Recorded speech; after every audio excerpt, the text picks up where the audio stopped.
Alright, so today we're going to be taking a look at the Imperial Fist again. So this time focusing more on the tactics and structure.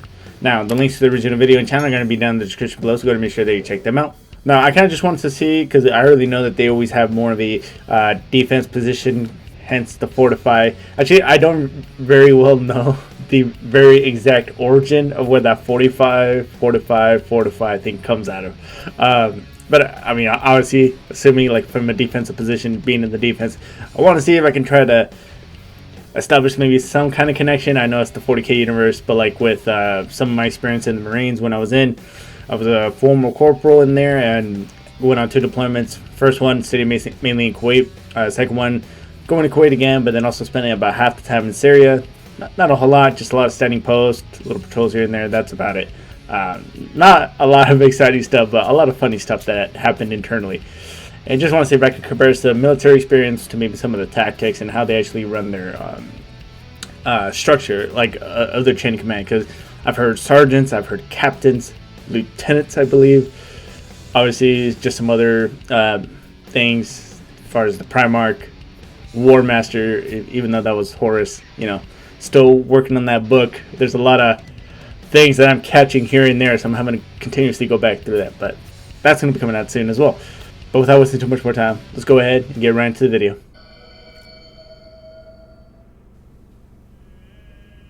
As steadfast as a fortress wall, and as unyielding as stone, the 7th Legion formed the rigid backbone of whatever expeditionary fleet they led. Solid, dependable, and with some exceptions largely uniform, the Imperial Fists were an exceptionally well-regimented and organized force, capable of bringing crushing defeat or unyielding defense against any foes they faced. Know then. Okay, because I was just going to say, I've only ever really heard them like more in the defensive position, but so I see like the little cutouts in the shields, which I actually think shields are pretty cool, and you can tell that this is where they actually place their gun to get a little bit, even maybe a little bit more stabilization, although I don't really think they need that because they're great shots in any case. I don't understand the bottom part right here, like the little cutout right here and right here. I'm assuming it interlocks with the other side of the other shield in case they actually got to make that whole, I always think of it as like 300 or Roman Legion type deal where they actually stack all the shields together, right, to make an actual wall. And that this is a record of the structure and tactical organization of the 7th Legion Imperial Fists. By the onset of the Great Heresy, the early structure of the Imperial Fists had remained almost unchanged since the earliest days of the Great Crusade, and indeed of the Legion's time in the Unification Wars before that. Ever the pragmatist, Rogel Dorn had seen little need to change the workings of what he saw as an already efficient military machine. Instead, he cleaved to demanding more and more from his sons, pushing them to excel, while instituting minor but important modifications to the Legion superstructure.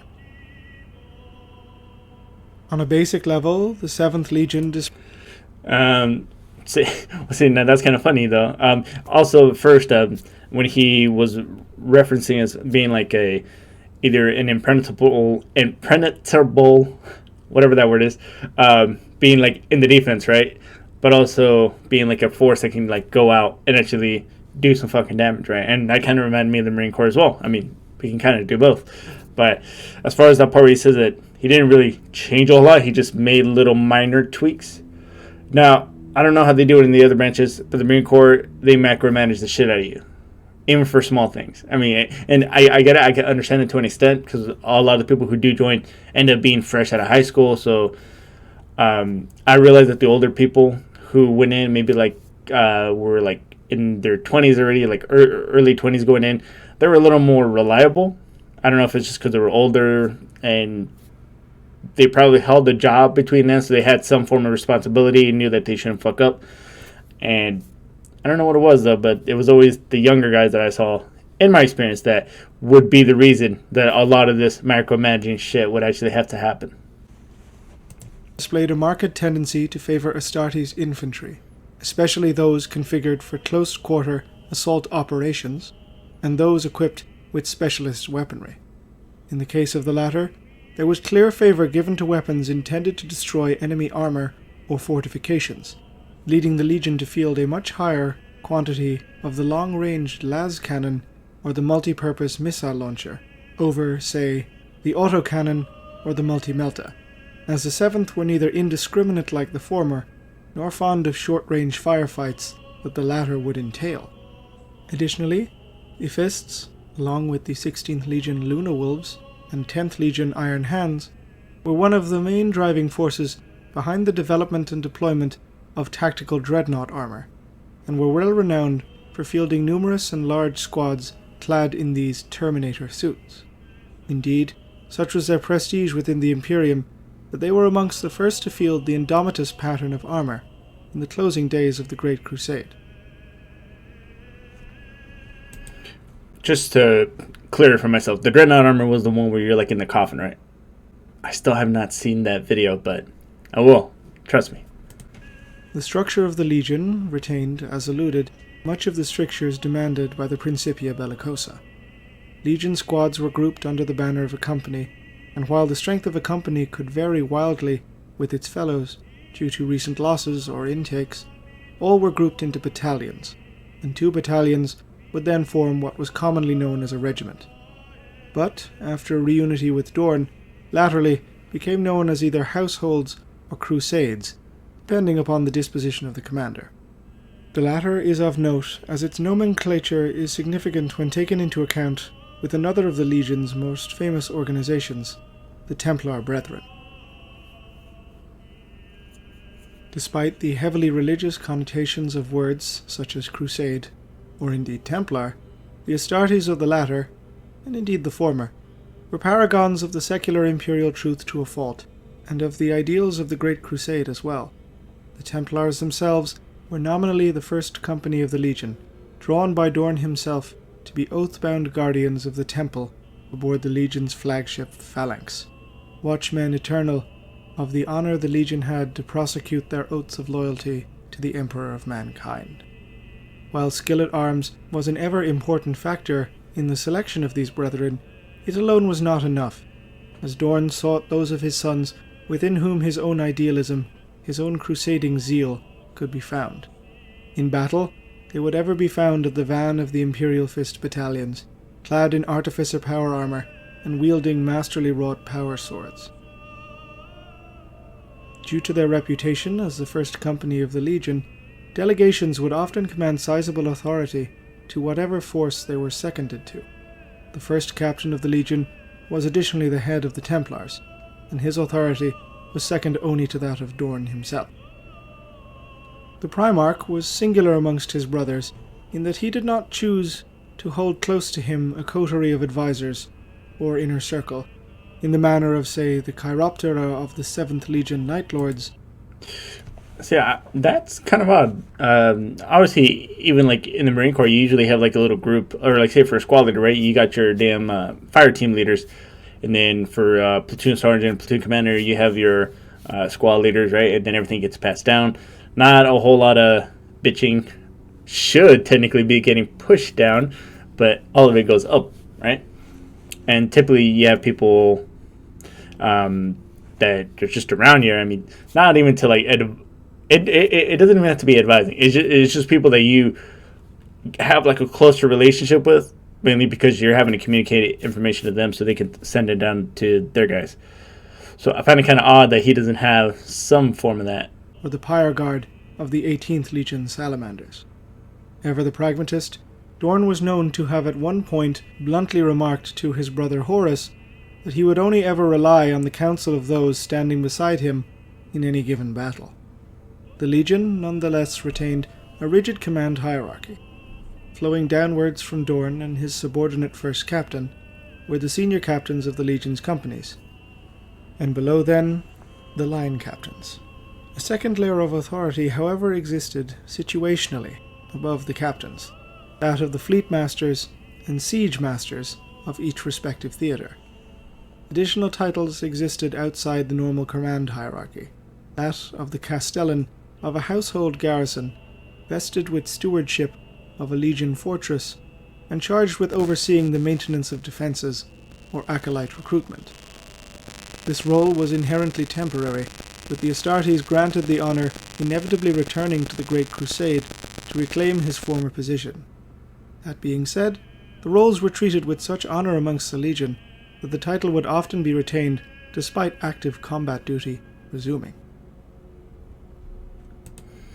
So also just realizing, specifically because of the how I saw the Night Lords video recently, and where people were saying that they were, for the most part, little war bands, right? Like there wasn't too much structure from what I was hearing, and as soon as Conrad died, that's pretty much it. And they all ended up kind of splitting into their own little war bands. So I was kind of assuming at least that there would be some kind of, what would you call it, some baseline, right, as to how every single legion is gonna be run, and then you would have like your little maybe little things that the Primarchs specifically like to do for their legion specifically. And this is kind of like the same thing, say with the military, you have SOPs, right?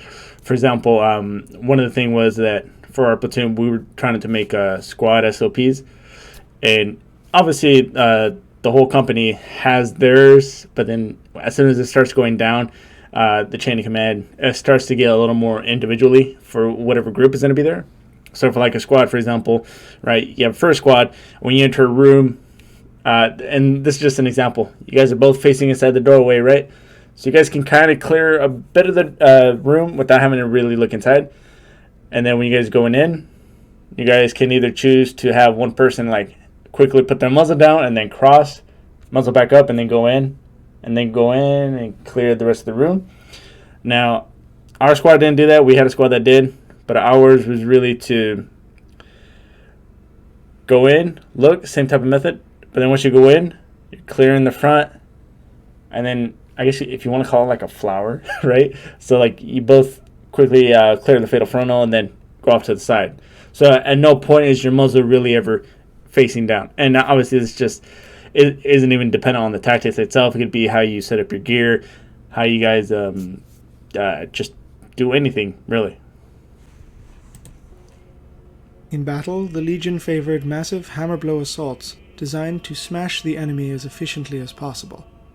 This should not, however, be presumed to be an assault that favoured speed. Unlike their cousins in the 19th Legion Raven Guard or the 16th Legion Luna Wolves, those of the 7th Legion were never adept at the remorseless exactness of a decapitation blow, and Sarcophagus. I was right. often found their skills far better utilized in the relentless destruction of an entrenched enemy, or, better yet, the protection of fortified positions from the foe.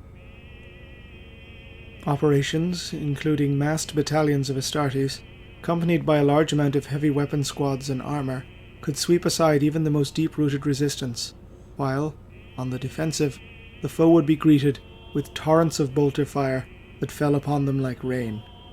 The fire discipline of Imperial Fist's tactical squads was legendary amongst their cousins during the Great Crusade, and ensured that even in the direst of sieges, a simple line legionary could be counted upon to be as immovable a wall as mankind could ever hope to produce.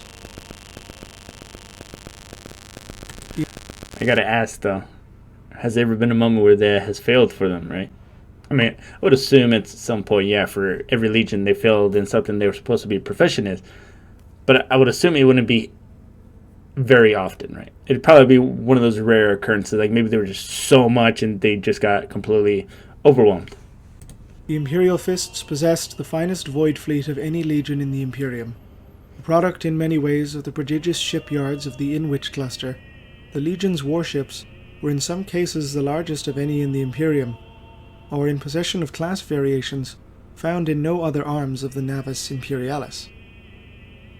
For example, the Tribune, depicted here, is a variant of the Victory class, and one of a series of 10 battle barges whose hulls were laid down orbiting Inwit itself. It is modified for heavier broadside fire engagements than similar ships of its class or tonnage, with an additional planetary assault petard on the dorsal reaches, making it an incredibly versatile warship. Counting over 1,500 vessels under its direct command, and many more bonded through Oldsuf fealty, no other legion could best the 7th in fleet strength, and as mentioned previously, the fleet masters of the Legion were held in positions of both great esteem and direct command, both within the Legion and elsewhere in the Crusade. Yeah, I know it's got this whole gothic theme to it, right? But does anybody ever wonder like why they never went for the? I mean, maybe it's just for the aesthetics, but why they never went for like say the UFO type spaceships or like the spaceships you would probably see like in a, I don't know, like Star Trek. I'm forgetting that other one, Star Wars. But like something of that, because this just looks like a ship, right? I mean, obviously, but I mean, it definitely looks pretty badass, right?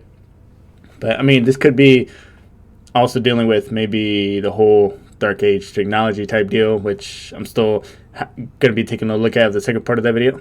But I realize like even like the other ships, like say from the Orcs or the Eldar that I've seen like little glimpses of, all have like the model of a ship that you would see in sea. None of them have like, I mean, obviously not the Orcs, but maybe the Eldar would probably have something futuristic, right? I mean, I don't know. It looks like a ship that should be in the ocean. That's all I'm going to say. By the outbreak of the Great Heresy, the Legion's total strength existed in the realm of approximately 100,000 Astartes. Despite their prodigious reach of recruitment sources, the Seventh were never able to greatly exceed this number, both due to Crusade combat losses and the inherent difficulties with the acceptance of their gene seed amongst potential acolytes. At the time of the Istvan atrocity, the vast majority of the Legion's strength was concentrated upon Terra, where Dorn and his sons were overseeing the fortification and protection of the Imperial Palace, in addition to the solar system at large. There existed numerous smaller forces that had, owing to commitments in recruitment, castellanship, or a diverse range of Crusade operations, been unable to answer the Emperor's summons. Whether in transit to the homeworld or manning the Legion's scattered bastions, an unknown number would see the early years of the heresy apart from their brethren. Yet in practice, Dorn was largely successful in gathering under his gaze in the solar system the vast majority of his sons. But as to the actions in the immediate aftermath of Horus's perfidy, and the dread actions the Seventh Legion would find themselves engaged in the Battle of Phal, these are records that must be sought elsewhere. Alright, so let's go ahead and talk about that for a minute. There's something about Oculus Imperia's voice too. It kind of reminds me of Baltimore, like them two, and you know, just throwing Luton 09 in there as well. Just have these nice, soothing voices. Just the way they present things, it always gets me.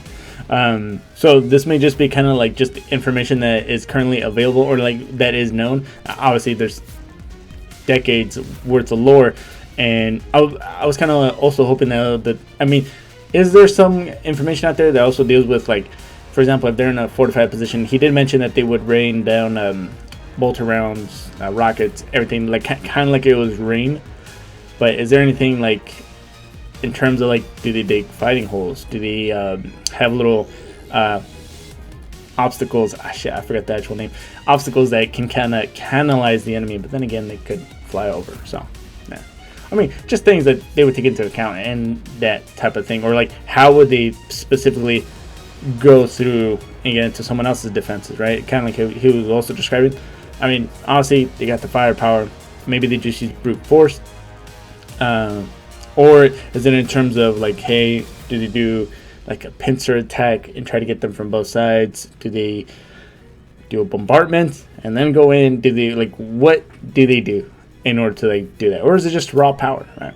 But I'm also excited to kind of see like more some tactics and structures. I know there's more videos on the different legions, chapters, and all that from Oculus Imperia. So really excited to see those and kind of see how they also kind of translate in terms like to the Marine Corps or any other branches that I had a little bit of engagement with.